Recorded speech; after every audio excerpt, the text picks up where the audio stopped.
All right, so we're going to be talking about Lewis structures today. And so Lewis structures are important because it helps describe how a molecule is drawn on the board. And so what you need to do is you need to have your periodic table out along while we're going through this topic. And so now the Lewis structure is drawn based off of the atom and how many valence electrons that it possesses. Now, before we can get into looking at the different Lewis structures, there are two rules that we have to understand and learn first. The first one is called the duet rule, and the duet rule just says that it's going to have a maximum of 2 valence electrons that are being shared. The second rule is the octet rule, which says that you're going to have a maximum of 8 valence electrons that are going to be shared. And so when we talked earlier in the semester about ionic and covalent, the Lewis structures that we're going to be drawing are going to be more prevalent to covalent compounds. And so we're not going to use this topic in reference to ionic compounds. So remember that ionic compounds are formed by transferring the electron from the metal to the non-metal, and covalent bonds are formed by sharing electrons between 2 different nonmetals. And so we are going to be working with covalent compounds while drawing the Lewis structures. So remember that on the periodic table, to figure out the valence electrons, you have to use the main group elements. So we have 1, 2, 3, 4, 5, 6, 7, and 8 valence electrons as you go left to right. So if we look at just a simple molecule, let's say we have hydrogen gas, for example, and we want to draw the Lewis structure for hydrogen gas. So when we look at the periodic table, hydrogen is found in group 1A. So hydrogen, just one hydrogen has 1 valence electron. Now there are 2 hydrogen atoms in this molecule, so we're going to have a total of 2 valence electrons. So you have to keep track of your valence electrons. Simple molecules like this, it's not difficult, but once you get to bigger ones, that's a different story. So now as we draw the Lewis structure here, we have to decide on where we place the valence electrons. So if we look at just this for an example, treat this as a box. So remember when we talk about orbitals, you can only have 2 electrons per orbital. So the same thing, each side sort of represents an orbital, so you can only have 1 electron. So let's say, for example, that hydrogen, it does not have 8, but let's say that it had 8. We would go 1, 2, 3, 4, 5, 6, 7, 8. And if you notice, there are 2 electrons on each side. Now, in hydrogen gas, each hydrogen only has 1 valence electron, so we're going to put an electron here. Now, if we put the dot on the other side, well, it's not going to bond together, so we put the dot closest to the other atom in this case. And so here is where your electrons are going to be shared between the 2 hydrogen atoms, and you end up forming a bond in between the 2. Now this hydrogen is sharing the electron with the other hydrogen, so it has 2 valence electrons, the same thing with the other one. And so that follows the duet rule. Now there are only 2 elements on the periodic table that follow duet rule, hydrogen and helium.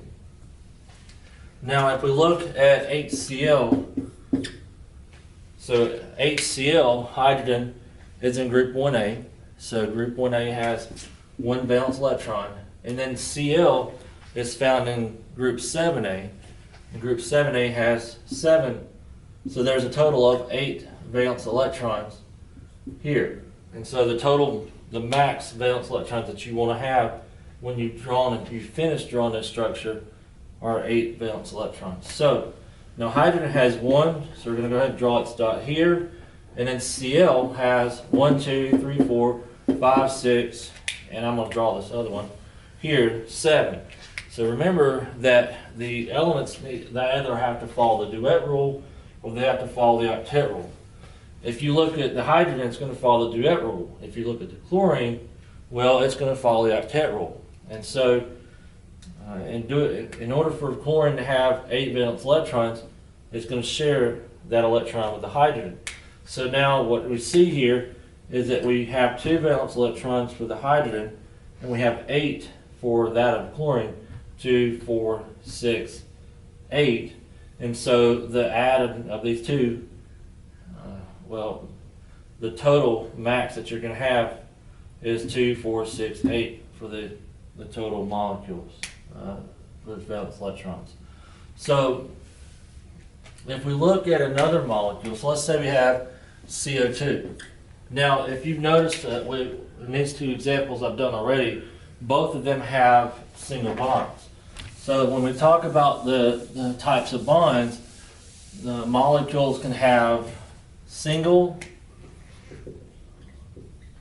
double, or triple bonds. And so single bond is where you have one shared pair of electrons. A double bond is where you have 2 shared pair of electrons, and triple is where you have 3 shared pair of electrons. And so if we had a molecule that had a triple bond, we would see this bond, in this triple bond found in between the 2 atoms. If there was a double bond, it would just be like this, and then we've seen the single bond here.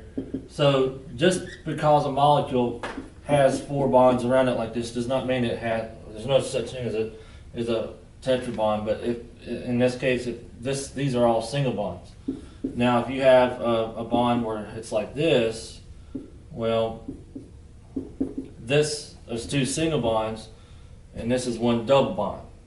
So as we look at our CO2 molecule and we figure out the Lewis structure here, drawing it, so carbon has 4 valence electrons, oxygen has 6 because of its location. So oxygen, there are 2 oxygens, so you're going to have 6 times 2, which is 12, and then 12 plus 4 equals 16 total valence electrons. So now you have to ask the question, where's the carbon going to go, and where are the 2 oxygens going to go? Well, carbon, letter C, is in the center. Carbon's always going to be in the center, and the oxygens would be placed around it. So we're going to draw our valence electrons around the carbon, and then we're going to draw our 2 oxygens. So we're just going to put the oxygen on opposite sides from the carbon. And each oxygen has 6 valence electrons, so 1, 2, 3, 4, 5, 6. 1, 2, 3, 4, 5, 6.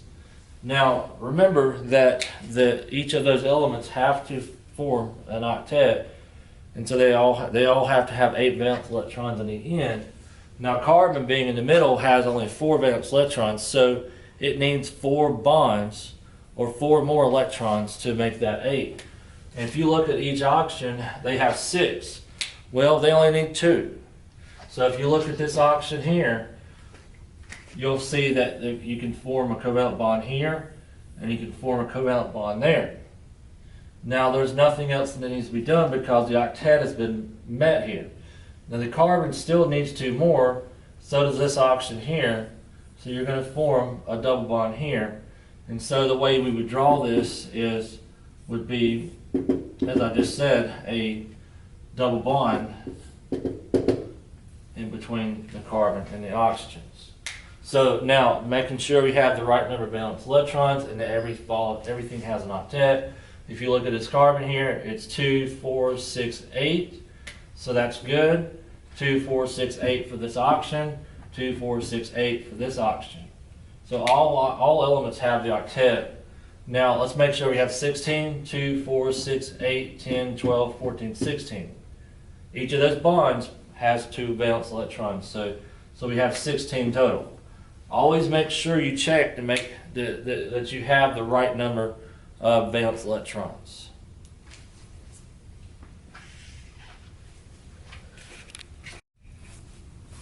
Okay, so we're going to look at CO2, but we're going to do it a little differently than what I showed you a few minutes ago. So we're going to just look at the carbon and the oxygen only. We're not going to worry about the other oxygen. It's the same. So when I talked to you earlier about the box, and in this case here we have the box 1, 2, 3, 4, 5, 6. So let's say we did it that way. All right, so 1, 2, 3, 4, 5, 6. Now what you're going to see here is you're going to see this electron by itself. Anytime you see an electron by itself, it needs to have a pair. All electrons want to have pairs. So you're going to have a pair here. Now, when we look at this oxygen down here, at this electron on the bottom, we see it's by itself as well. So it wants to pair up with that carbon. So this is where your double bond is going to form. Now, if you look at this example here, what if you drew your dots 1, 2, 3, 4, 5, 6? Now you have, so let's say this is normal like we just showed you here, but if you look at the bottom here, we see that this is also shared. Why couldn't that work? Well, it does work, but here's the thing. If you look at this electron here, it's kind of by itself, but if you look at this at the other electron on the other side, it's by itself. So if you do something like this, that's fine. Just make sure you remember that you take this electron and you put it on the top, so that way you have that pair. Remember, the electrons like to work in pairs, so you want to make sure that every side has a pair of electrons when needed. So we're going to look at some other examples. I'm going to do NH3 with you right now. Now NH3 is the nitrogen has 5 valence electrons. It's in group 5A. Hydrogen has 1 times 3. So this is going to give you a total of 8 valence electrons. And so the way we'd start this out is that since the nitrogen is going to need more bonds to be to have that octet, it's going to go in the middle. So you have nitrogen in the middle, and so nitrogen's got 5, so you got 1, 2, 3, 4, 5. Now, if you look at this nitrogen here, it has a pair at the top. Now, I'll only do this for the central atom, and so I'm going to put a circle around that because I know I can't touch it. Now, the hydrogens are going to be dispersed evenly around each of the dots, and you know that each hydrogen has 1 valence electron. So here you're going to have a bond, here you're going to have a bond, and here you're going to have a bond. Remember that the nitrogen needs to have an octet. 2, 4, 6, 8, it's happy. So that's the Lewis structure for ammonium. Now if we look at its counterpart, which is ammonium, ammonium is NH4 with a +1 charge. So why is that different? What's unique about this one compared to the one that we just did? It's got a +1 charge. Now, when you have positive charges, remember you're going to subtract electrons, and there's not really a specific element that you're going to subtract from. It just depends on what the situation is. Negative means you're going to add electrons. So when we go up here and we look at this, this is 5 plus 4 times 1 minus 1. So here we're going to have a total of 8 valence electrons. And now when we draw the Lewis structure, just like we saw here, the nitrogen is going to go in the center. Now we have 1, 2, 3, 4, 5. And the difference here is that now we have 4 hydrogens, so we're going to put the 4 hydrogens around. Each hydrogen has a dot, so you're going to have a bond here, here, here, and then here. You can't take away an electron from the hydrogen because all it has is 1 electron. If you take away, then it's not going to bond. However, the nitrogen has 5 valence electrons. And so when you look at this, now if we count this, this nitrogen has 2, 4, 6, 8, 9. Earlier we said that how many valence electrons can it have? The most? 8. And so if we look at this nitrogen, it has 9, so what we're going to do is we're going to take that away and we're going to put a +1 because we subtracted it. So this will be the Lewis structure for NH4 + 1. So if we look at another one, now this compound, CO, carbon monoxide, this one does not have any charge. It's a neutral compound. But we're going to see here in just a couple minutes that it's going to show some charges, but they're not shown in the formula. So carbon's 4, and then oxygen's 6. That's a total of 10 valence electrons. And so the carbon's going to have 1, 2, 3, 4. You say, well, which side do I put the oxygen on?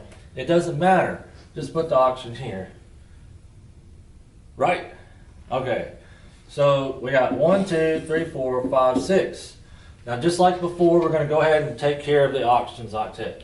You're going to have 1, 2. So you have a double bond in between the carbon and the oxygen.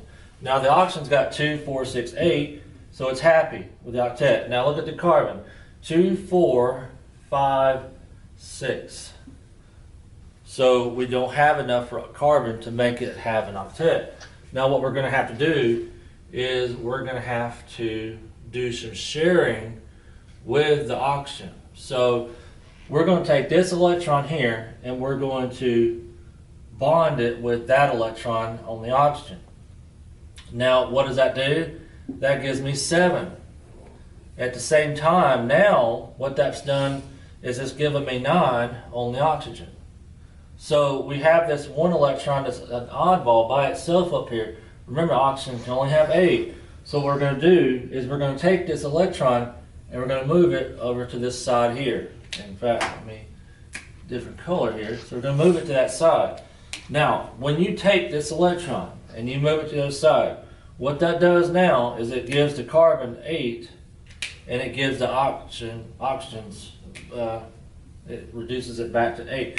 Now both atoms have an octet. But what you didn't see is the fact that we took it.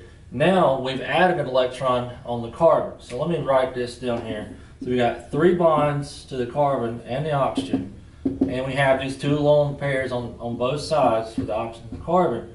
So remember, the carbon should have 4 bonds and a total of 8. But if you look, we've got 1, 2, 3. But then you have this extra electron over here, so it does not need an extra bond, but it does have this extra electron. It took it from the oxygen, so the carbon has a -1 charge. And now if you were to count this, 1, 2, 3, 4, 5. How many valence electrons is carbon supposed to have? 4. But it has 5 because you added that extra one, so that's why it has this -1 charge. So this would be representing a formal charge for the carbon. Now let's look at the oxygen. How many electrons is oxygen supposed to have? 6. So if we count this, we're going to have 1, 2, 3, 4, 5. So it's got 5. That means it's missing 1. And that's because we took it. That means that oxygen is going to have a +1 charge. Now if my math is correct here, 1 minus 1 equals 0, and that's why CO is neutral in charge. It has these formal charges, but they cancel each other out, so it's almost like a neutral compound. But these formal charges represent how the electrons are positioned themselves, so that way that the molecules, the atoms, have the octets that they're supposed to have. Now, we're supposed to have 10 total. 2, 4, 6, 8, 10. All atoms have an octet, so this molecule is finished. All right, so in the next part, we're going to be working with exceptions to the octet rule. Okay, so we're going to be talking about exceptions to the octet rule here. So some atoms can have more or less than the desired 8 valence electrons. And you might be saying, well, what do you mean? Okay, so before I even get into those elements, let me talk about the 4 elements that must always follow the octet rule. So this is a very important note. The 4 elements that must always have an octet are carbon, nitrogen, oxygen, and fluorine. And so these 4 are the 4 most electronegative elements on the periodic table. And they must always have 8 valence electrons. Now, if we look at the right-hand side of the periodic table, and we ignore these, the other elements, the other nonmetals, so all these and boron can exceed the octet rule.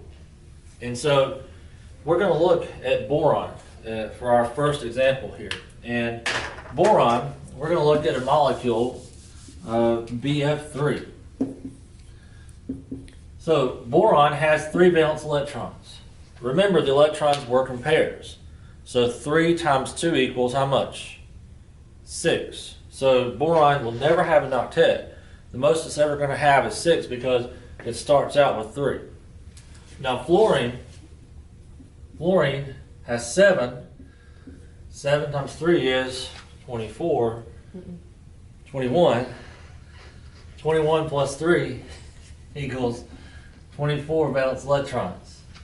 So we need to keep track of that. Now, boron is going to go in the center because it has the fewest valence electrons.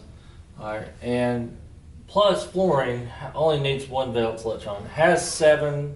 1 plus 1 equals 8. So we got 1, 2, 3. Fluorine is going to go around each of these dots, and we're going to have 1, 2, 3, 4, 5, 6, 7. 1, 2, 3, 4, 5, 6, 7. 1, 2, 3, 4, 5, 6, 7.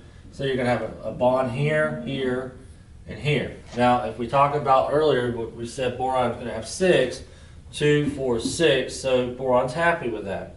Now the fluorine has to have 8 because we said earlier that it must always follow the octet rule. So 2, 4, 6, 8, 2, 4, 6, 8, 2, 4, 6, 8. So the borons are happy with their octets. Now we're going to look at another one. We're going to look at SF6. So here we have sulfur that has 6 valence electrons, and the fluorines again are 7. And so in this example, the fluorine isn't going to change because it's always going to be following the octet rule. It's the sulfur here. So the sulfur is going to go in the middle, and we're just going to put, now I'm going to put the dots a little different than normal. You don't always have to do 1, 2, 3, 4, 5, 6. In this particular case, since it's exceeding the octet rule, you can kind of set it up like this. And so we're going to have 6 fluorines spaced evenly around the sulfur here. So each fluorine has 7. So I'm going to go ahead and jot this in here.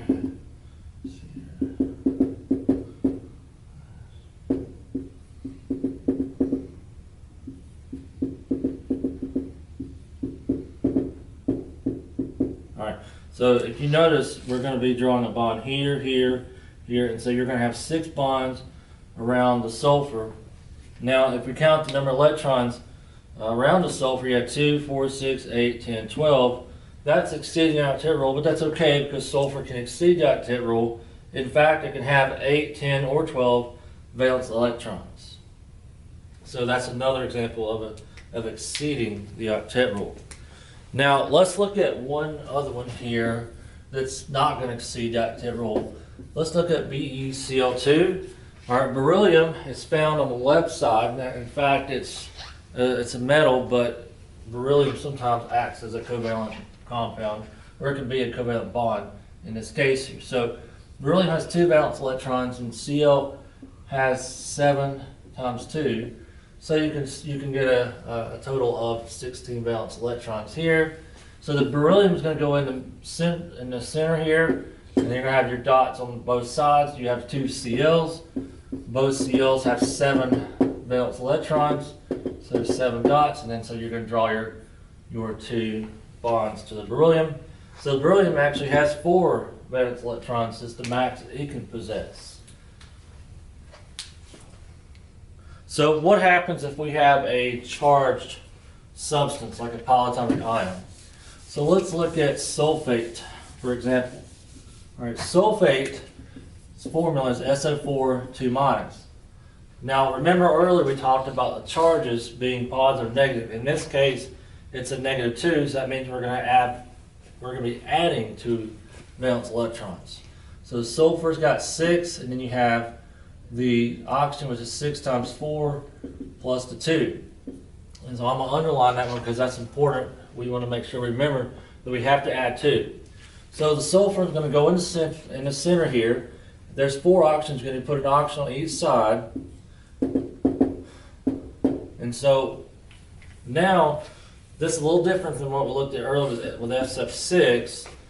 You're going to draw the dots in respect to the oxygens here. So the oxygen's got 1, 2, 3, 4, 5, 6. 1, 2, 3, 4, 5, 6. The more you do of these, the better you're going to get with how the electrons are being positioned around. So if you're probably asking the question, why did I put the electrons like this? It's because I know that these 2 oxygens are going to form double bonds with the sulfur. Now, when we get to this oxygen here, we have 1, 2, 3, 4, 5, let's see here, 6, and we have 1, 2, 3, 4, 5, 6 here. So we're going to have a single bond of these two oxygens. Now the difference here is that we've run out of electrons with what atoms we have present, but what we do know is that we have two extra ones up there. Now these two oxygens here on the top and right hand side, those have the octets that met. These down here, 1, 2, 3, 4, 5, 6, 7. 1, 2, 3, 4, 5, 6, 7. So we're missing an electron from there. So what we're going to do is we're going to put an electron here. That gives you a -1. Then that changes this to 8 now. And then we're going to do the same thing for this oxygen. That gives you a -1 charge. And that gives you 8 valence electrons there. So now the valence electrons for all the elements have reached the octet with the exception of the sulfur. So if we look at the sulfur, 2, 4, 6, 8, 10, 12. So there's 12 total valence electrons for sulfur, which is fine. Sulfur can exceed the octet, and most it can have is 12. In this case it does. All the oxygens must follow the octet rule, and that's why we did what we did here. So, all right.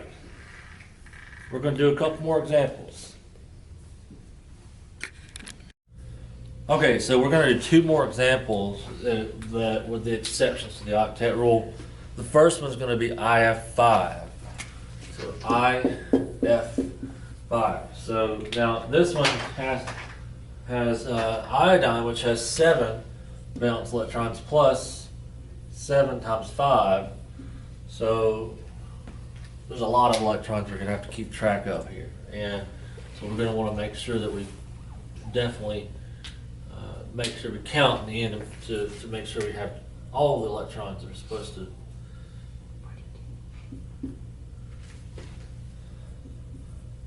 So iodine is going to go in the middle. Iodine has 7. 1, 2, 3, 4, 5, 6, 7. So notice that we have 5 fluorines, and the fluorines, you can put them anywhere around this, but here's what we're going to do. Since we have an oddball here, I'm going to put the fluorine here, here, here, here, and here. Now I know that the fluorine needs to have 7 electrons around it, and a total of 8, because it has to follow the octet rule. And so this first 1, 2, 3, 4, 5, 6, 7. 1, 2, 3, 4, 5, 6, 7. Which the 7 is actually here. 1, 2, 3, 4, 5, 6, 7. 3, 4, 5, 6, 7. 1, 2, 3, 4, 5, 6, 7. Now I went ahead and drew the bonds in because that's naturally what's going to happen. Remember, fluorine is one of those 4 cannot exceed the octet rule. So, and one other detail that you ought to make sure you remember is that all the elements on the outside are going to equal out to the octet rule. It's the element that's in the center that could exceed the octet rule. And so if we look at the iodine, we're going to see that iodine has 2, 4, 6, 8, 10, 12. And this right here is a lone pair. And when we get into talking about molecular geometry, we'll understand why that lone pair is important here. So the iodine has 12 electrons on it, which is fine because it exceeds the octet rule. The fluorines all have their octets, so that they're happy. Now if we count the electrons and make sure we have the right number, 2, 4, 6, 8, 10, 12, 14, 16, 18, 20, 22, 24, 26, 28, 30, 32, 34, 36, 38, 40, 42. And that's how many electrons you're supposed to have total. So always make sure you count your electrons. The last example I'm going to do for you is XeF4. All right, XeF4. So I want to show this one because the noble gases typically don't react, but there's one noble gas that will react, and that's xenon. And xenon is going to have an exception to the octet rule. Name's simple because xenon is a noble gas that already has 8 valence electrons. Okay, so XeF4. All right, we know that xenon has 8 valence electrons, and then we have the fluorine that's got 7, and there's 4 of those. So we are going to start with xenon here. 1, 2, 3, 4, 5, 6, 7, 8. Now, there's not really any rhyme or reason to where you put the fluorines at. I'm going to put them on the side here, so I'm going to put one here, and then the other two on the other side. Keep in mind that the fluorines need to make sure you have an octet around them. So they got 1, 2, 3, 4, 5, 6, 7, 1, 2, 3, 4, 5, 6, 7, 2, 3, 4, 5, 6, 7, 1, 2, 7. So we have our bonds being drawn here. Now, one thing you ought to try to get yourself used to is drawing the little lobes around the lone pairs on the central atom. You do not do this on the outer atoms. You only do this on the central atom. That's going to become really important in the molecular geometry video that we're going to be posted soon. So now if we look at this, we can keep in track of how many electrons we have and what we're supposed to have.